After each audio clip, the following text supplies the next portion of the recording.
Remember I told you just a little while ago that about 10 years ago, a lot of us who follow Latin America started seeing this shift. China came in and suddenly they started investing in Latin America. I mean, they started investing in Latin America like crazy. I've got a chart for you I want to show you. Here it is. Remember I said back 2006, right? They're somewhere around what?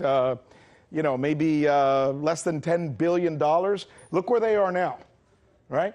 Look where they are now, somewhere between 200 up to almost $250 billion that they've been investing in Latin America. Now, you think that's interesting, that China is going into a place where we have lost a lot of credibility because of past interventions, as many, followers of Latin America will tell you. Now, look at this. Look at this.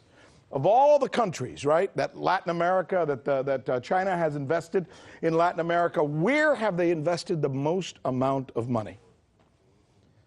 Venezuela.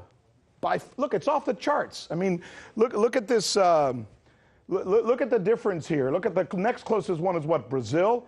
Look at Venezuela. $56 billion. With what? Brazil at 22 million or something like that? Now, you think China will allow the United States to push them out at a loss of $56 billion? See, most would argue that they probably won't let that happen, which may be why Venezuelan President Nicolas Maduro seems a little more confident, especially in this exclusive interview that he just did with RT Español. In Venezuela, there is going to be no war, no military intervention, which does not mean that we do not prepare to defend our land, which is sacred, that we do not prepare the whole system of weapons, the artillery system, missiles, the weapons. What is Donald Trump's casus belli against Venezuela? What is it? We don't have the weapons of mass destruction. We don't pose any security threat to them. The casus belli is the oil of Venezuela, the riches of Venezuela. It's gold, gas, diamonds, iron, water, our material riches. Joining us now is our go-to man on geopolitics, expert on all things legal and international, former Naval Intelligence Officer John Jordan. As usual, we're so happy to have him. Hey, John, let's talk. This is a fascinating story that I think most Americans don't know enough about. The Chinese buildup, that the investment that they've been doing in infrastructure over the last 10 years, as I just displayed with some of those charts in Latin America. How would you explain, though, their sizable investment in Venezuela? Well, there's a lot of tentacles to this, Rick, and the easiest way to understand it is look at it from the point of view of the Chinese economy, which really drives Chinese politics and Chinese foreign policy.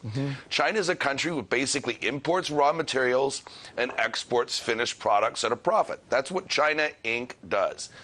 So what is China lacking in natural resources? Quite a bit. Predominantly oil. China is a very oil-needy country. And that's why we talked last week about the South China Sea, the Spratly Islands, not just controlling the shipping lanes, but controlling these proven oil reserves. Now, according to many estimates, Venezuela has the largest proven oil reserves in the world, and China wanted in on the ground floor, and that's why it's heavy investment into Venezuela. So that makes sense. They're out for oil. They find it. They've invested $56 billion into being there.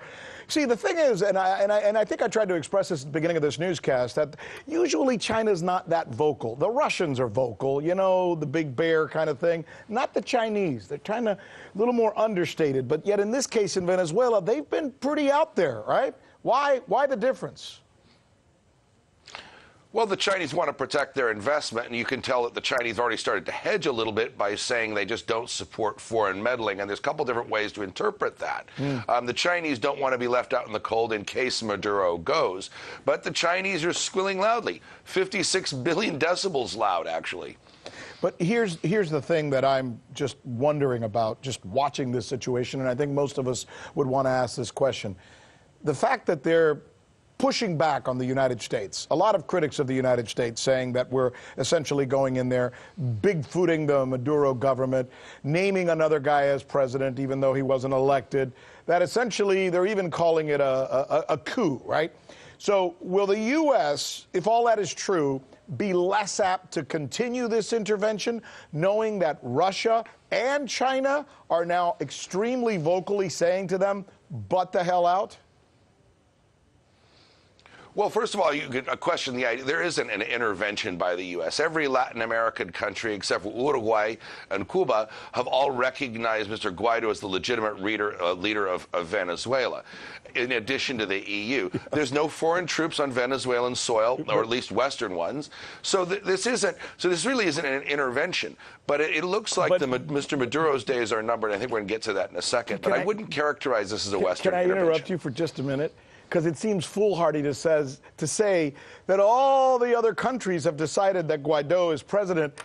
How about the friggin' people who live in Venezuela? Do they get a vote in this? I mean, who the hell is the United States or any other country in the world to say, oh, here's your president, sorry, we decided? That doesn't seem right, John.